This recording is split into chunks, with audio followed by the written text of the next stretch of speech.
Sabdamu ya Tuhan adalah roh dan kehidupan. Engkau mempunyai sabda kehidupan kekal. Terpujilah Kristus Tuhan, Raja mulia dan kekal. Tuhan bersamamu. Dan bersamamu. Inilah Injil suci menurut Yohanes. Sekali peristiwa orang-orang Yahudi mau melempari Yesus dengan batu.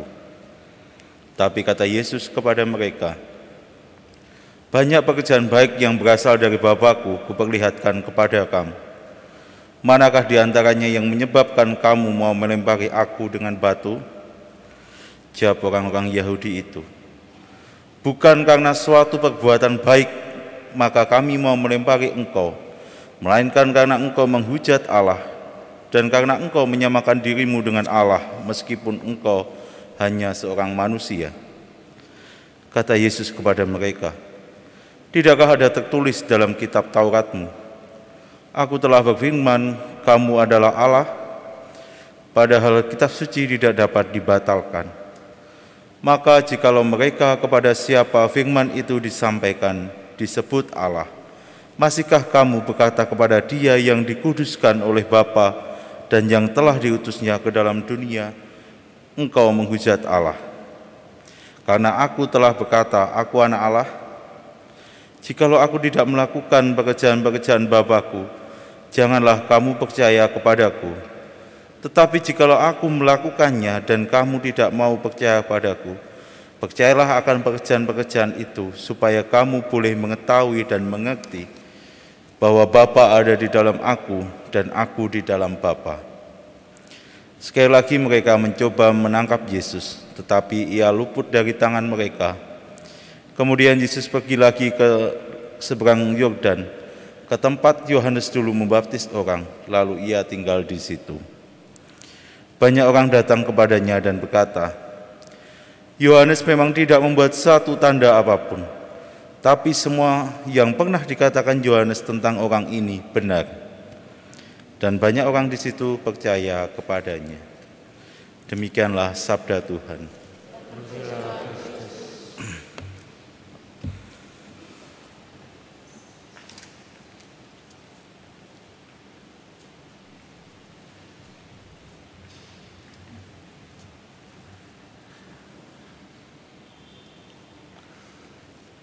Saudara-saudari yang terkasih, dari bacaan Injil kita dapat merasakan bagaimana konflik Tuhan Yesus dengan orang-orang Yahudi akan segera mencapai puncaknya.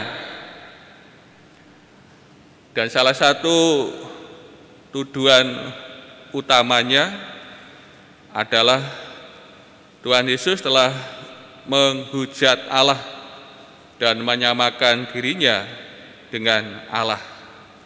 Dan inilah yang akan membawa Tuhan Yesus dalam kematiannya di kayu salib. Saudara-saudara terkasih,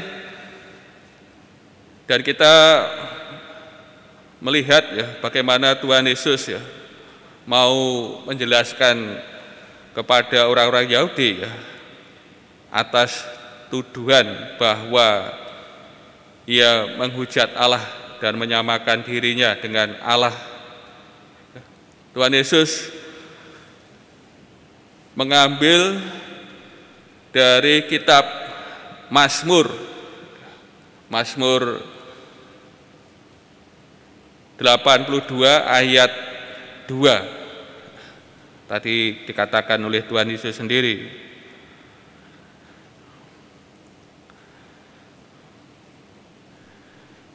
Tidakkah ada tertulis dalam kitab Tauratmu, Aku telah berfirman, kamu adalah Allah. Teks lengkapnya adalah Aku telah berfirman, kamu adalah Allah dan anak-anak yang maha tinggi, kamu semua. Anak-anak yang maha tinggi sama dengan anak-anak Allah. Antara Allah dan anak-anak Allah adalah sejajar. Maka kalau kamu adalah Allah, dengan kata lain, kamu adalah anak-anak Allah, artinya demikian. Lalu kamu ini menunjuk kepada siapa? Kamu di sini menunjuk kepada para hakim di Israel. Sering disebut Tuhan atau Allah dengan A kecil, karena mereka mengambil bagian dalam pengadilan ilahi.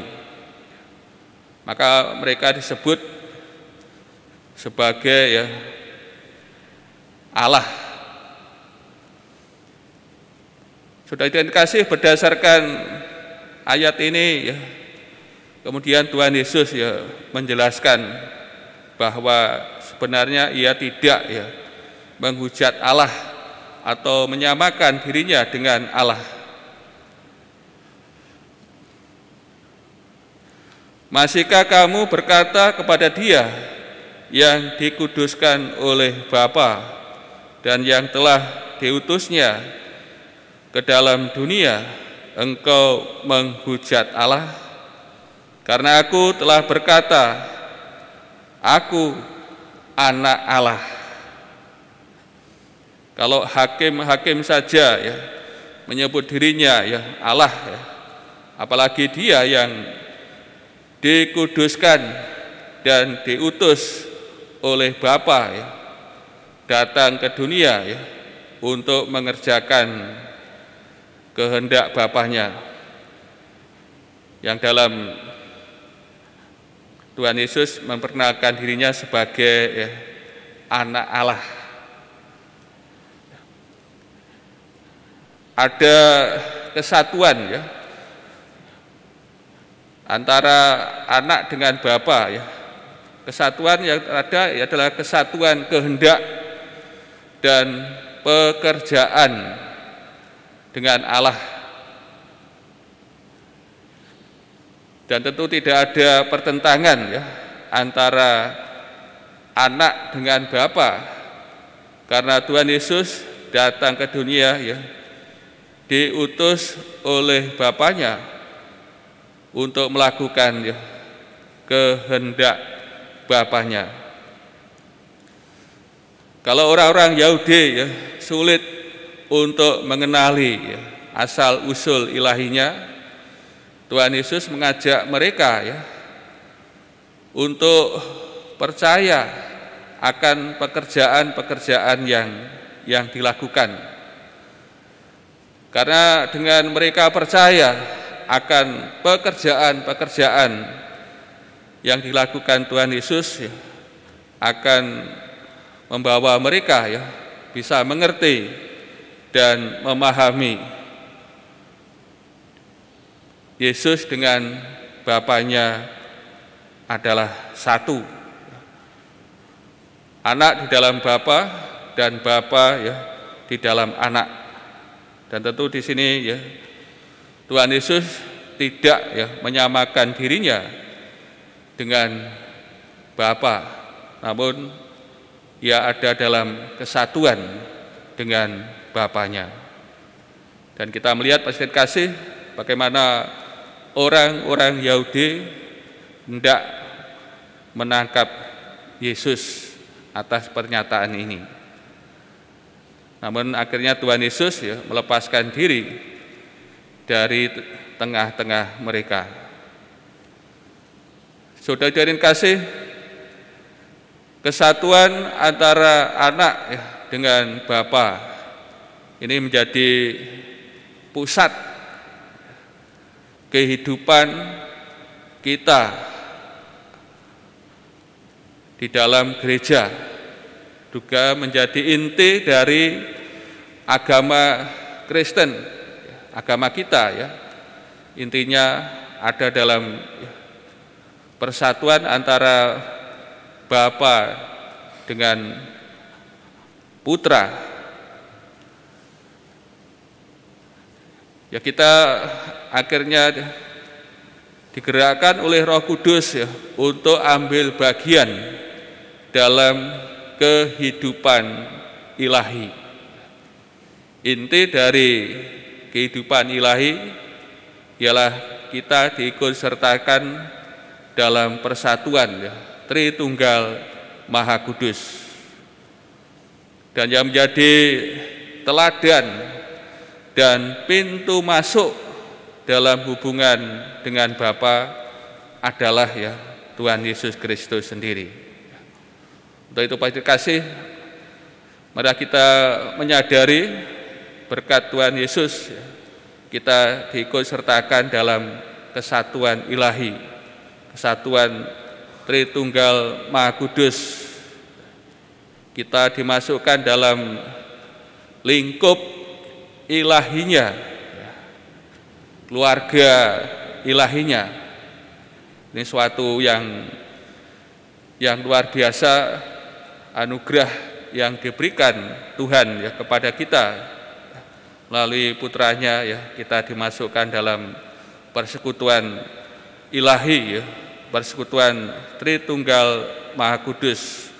Maka hendaknya dalam hidup kita senantiasa ya menyadari ya, selalu berusaha untuk bersatu dengannya ya, dan akhirnya kita ikut serta ambil bagian dalam kehidupan ilahi Allah kita.